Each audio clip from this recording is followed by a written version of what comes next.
Ang tatay ko galing siya sa generation na laging galit. Maalala ko, sinabi niya talaga sa akin, paulit-ulit habang ako ay lumalaki, ikaw, hindi ka tao sa paningin ko. Napaisip ako, pusa? O aso? Hindi ka tao sa paningin ko kung hindi ka abogado o doktor.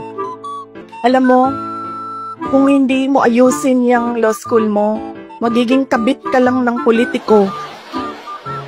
Pwede ka mag-aral ng mabuti, magiging halaman ka lang dyan sa gilid. Ganyan yung force by which he emphasized into my brain that I need to become a lawyer.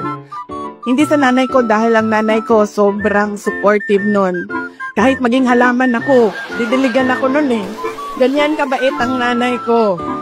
Pero nung nakita niya yung grade ko sa bar exams at nakita niya na mas mataas yung grade ko sa bar exams kesa sa kanya, 5 points ang layo namin, doon siya nagbago. Pag every time nababanggit yung grade sa bar, hindi na siya talaga nagsasalita. Tapos lagi ko pa sinasabi sa kanya, partida yan pa ha, kasi hindi ako nag-aral eh. Kung nag-aral ako, top-notcher ako eh. So ngayon, tao na ako, buong tao na ako sa paningin niya.